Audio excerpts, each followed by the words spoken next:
My name is Amy DeMarco, 31 years old. I bought my house 4 years ago, with money I earned after spending 6 long years working offshore. Every overtime shift, every holiday I spent away from family, every lonely night had gone into making that dream possible. That house wasn't just a building, it was proof that every sacrifice I'd made had meant something.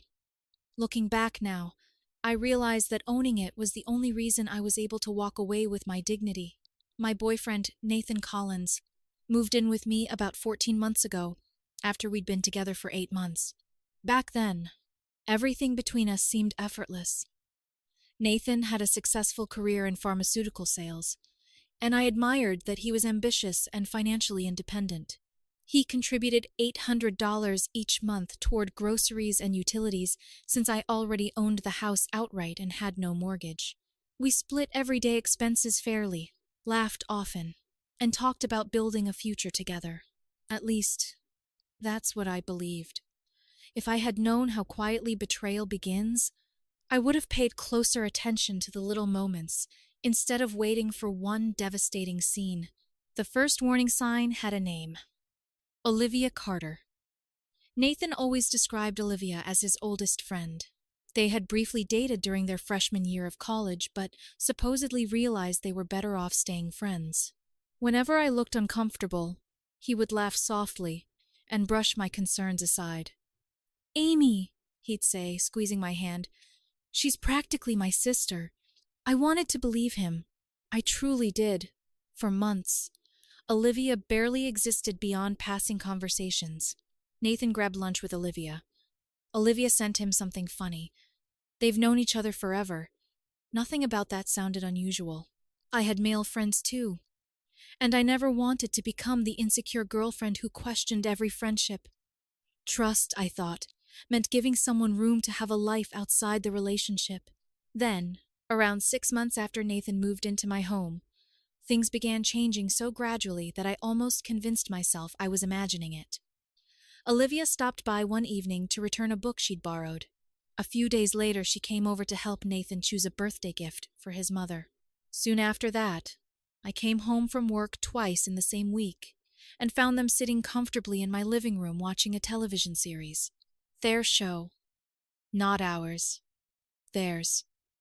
The first time I saw it, Nathan smiled as though nothing was unusual. "Oh, perfect timing," he said. "We were just finishing an episode." Olivia waved cheerfully. "You should watch it sometime. Nathan and I have been following it since college." Something about those words lingered with me all evening. Since college. That was a history I could never compete with. Later that night, while we were getting ready for bed, I tried bringing it up as casually as possible. "Olivia's been here quite a bit lately." Nathan didn't even look up from his phone. "Please don't become jealous." "I'm not jealous." "Then don't make this into something it isn't." "I just noticed she's around more."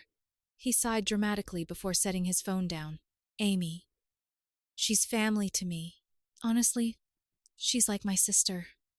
That sentence ended the conversation before it had really begun. Not because he convinced me, because he made me feel guilty for asking. So, I let it go, at least on the outside. Inside, a tiny crack had already formed. 3 weeks ago, Nathan suggested, "We finally have a proper date night." "We've both been buried in work," he said, while hugging me from behind as I made coffee one morning. "Let's spoil ourselves this weekend." I smiled immediately. I'd missed us. I'd missed feeling like we were still the couple who laughed over dinner, instead of rushing through exhausted evenings. I booked a reservation at an upscale steakhouse Nathan had wanted to try for months. I even left work early that Friday so I wouldn't be late. I changed into a dress Nathan once told me was his favorite, and spent longer getting ready than I had in ages. For a little while, I honestly believed we were reconnecting. The restaurant was beautiful. Soft piano music floated through the dining room. Candles flickered between polished wine glasses. The atmosphere felt intimate enough that I forgot every doubt I'd been carrying.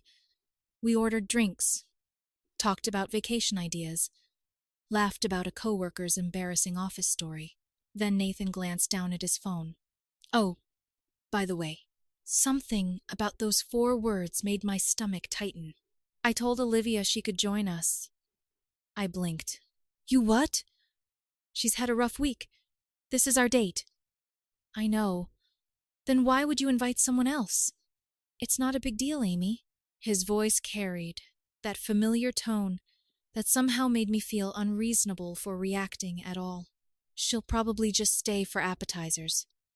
Before I could answer, Olivia walked through the front entrance. She spotted us immediately and waved enthusiastically. There you guys are. Without hesitation, she slid into the booth beside Nathan. I found myself sitting alone across from both of them. It felt strangely symbolic. The waitress came over. Nathan smiled toward Olivia. What are you drinking? The usual, I figured. He ordered for both of them before I even opened my menu. Olivia laughed. You know me too well. I've had years of practice. They both smiled. I forced myself to smile too. The appetizers arrived. For the next 20 minutes, I barely existed. They reminisced about college stories I'd never heard, finished each other's sentences, quoted old jokes. Every few minutes, one of them would burst into laughter, while I sat quietly trying to figure out how I had become the third wheel on my own date. At one point, Olivia leaned across Nathan to grab a piece of bread. Her shoulder brushed against his chest. Neither of them reacted. Neither of them even noticed. Or perhaps they noticed because it had become so normal that it no longer registered. I kept telling myself not to overthink it. Then everything changed. I watched Olivia's hand disappear beneath the table. A second later, it rested gently on Nathan's upper thigh. Not accidentally. Not briefly. Comfortably. Like she'd done it 100 times before. Nathan didn't move it away. He didn't even flinch. Instead, Olivia leaned close enough that her lips were only inches from his ear and whispered something. Nathan laughed. Not politely. Not awkwardly. It was the soft, intimate laugh I'd only ever heard during moments that belonged to the two of us. Neither of them looked at me. For several seconds, I wasn't even part of the room. Something inside me didn't explode. It froze. Every emotion seemed to switch off at once, leaving behind only perfect, terrifying clarity. I reached calmly into my purse, pulled out enough cash to cover my steak, my drink, and a generous tip. I placed it neatly beside my plate. Nathan finally looked at me. Amy, what are you doing? I stood. I'm leaving. His forehead creased. What? Why? I met his eyes for only a second. You already know. Olivia leaned back with the faintest hint of a smirk. Oh, come on, she said lightly. We're just friends. I didn't respond. Not to her. Not even to Nathan. Some arguments aren't worth having once the answer is sitting right in front of you. I simply turned around, walked through the restaurant, and never looked back. The last thing I heard before the door closed behind me was Nathan calling my name. By then, I had already decided our relationship was over. I drove home in complete silence. Not the kind of silence that comes after an argument. The kind that follows a realization so undeniable your mind simply stops trying to negotiate with reality. By the time I pulled into my driveway, I wasn't crying. I wasn't even angry. I was strangely calm, as if every decision had already been made before I turned off the engine. Owning your home changes the way you think in moments like that. There was no lease, no mortgage with both our names, no legal gray area. That house belonged to me, entirely. I unlocked the front door, walked inside, and immediately started moving. First, I gathered everything that obviously belonged to Nathan. His clothes disappeared from my closet. His toiletries came out of the bathroom. His laptop charger, gym bag, shoes by the front door, expensive headphones, shaving kit, gaming controller, coffee mug he'd insisted tasted better than mine, even the ridiculous scented candles Olivia once convinced him to buy. All of it went carefully into large storage bins and heavy-duty garbage bags. I wasn't throwing his things away. I wasn't breaking anything. Every shirt was folded. Every electronic device was wrapped in towels. Every box was labeled. When I finished, I carried everything into the garage and arranged it neatly against the wall. Next, I opened the app on my phone. The smart lock on my front door took less than 30 seconds to update. New security code. Old code deleted. Finally, I sent one text. Your belongings are in the garage.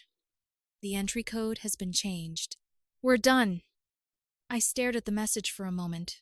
No insults, no accusations, no explanations. Then I turned my phone off. Not to punish him, because I already knew exactly what would happen once he read it. 3 hours later, my doorbell camera alerted me. I watched from upstairs without making a sound. Nathan walked quickly toward the front door, clearly expecting an ordinary evening. He punched in the old code. The keypad flashed red. He frowned, tried again. Another red light. His shoulders stiffened. He pulled out his phone. A few seconds later, I imagined him realizing mine had been switched off. Then came the knocking. Soft at first. Amy? Another knock. Amy, open the door. Silence. The knocking turned into pounding. His voice became sharper. This isn't funny.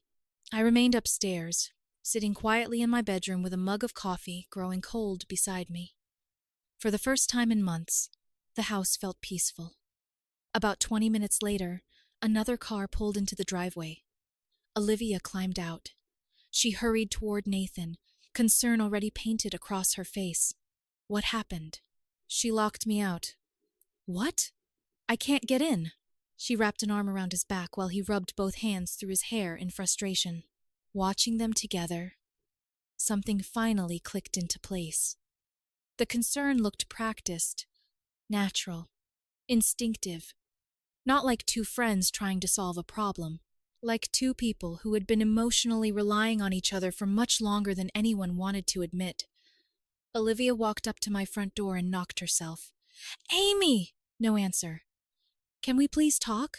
Still nothing. Nathan stepped closer. I know you're upset. He looked directly at the doorbell camera. But this is insane. I almost laughed. Insane? Inviting another woman onto our date without asking me wasn't insane? Allowing her hand to rest on his thigh while I sat across the table wasn't insane? Making me feel invisible all evening wasn't insane? No. Apparently drawing a boundary was. For nearly an hour they remained outside. Nathan paced across the porch making phone calls. Olivia stayed close beside him. At one point he sat down on the front steps, buried his face in both hands, and she gently rubbed circles across his back. A few minutes later he leaned against her shoulder. She didn't hesitate. She simply rested her head against his. So much, I whispered quietly to myself, for being like siblings. Eventually they opened the garage. Nathan loaded the boxes into Olivia's SUV. Neither of them damaged anything. Neither of them argued. Neither of them called the police. They simply took every belonging and drove away together. I watched the taillights disappear down my street.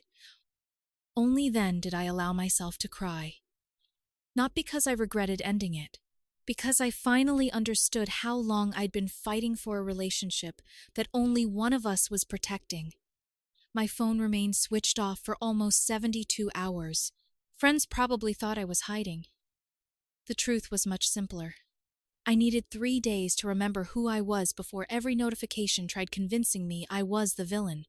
When I finally powered it back on, the screen exploded. 83 missed calls. More than 150 text messages.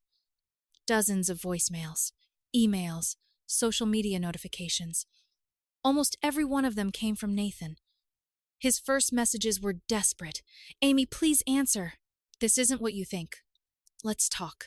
An hour later, they became defensive. Nothing happened. You're overreacting. Olivia has been my friend for 10 years. Then came the angry ones. How could you embarrass me like this? You locked me out of my own home. That sentence actually made me laugh. His home? He contributed $800 each month toward groceries and utilities. My name alone appeared on the deed. My name alone had signed every legal document. The house had never belonged to anyone except me. Olivia had sent messages too. Unlike Nathan's emotional roller coaster, Hers were filled with insults. You're insecure. You're controlling. Nathan deserves someone who trusts him. I took screenshots of every single message, then archived them, still without replying. I had learned something during those quiet 72 hours. Not every accusation deserves an answer. Sometimes silence is stronger than any argument.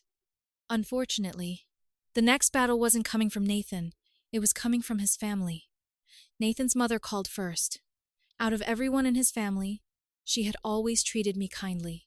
We'd spent holidays together, celebrated birthdays together, and I'd honestly believed we respected each other. Part of me hoped she'd simply ask what had happened. Instead, the moment I answered, she exploded. How could you throw my son out like garbage? So that's what he told you?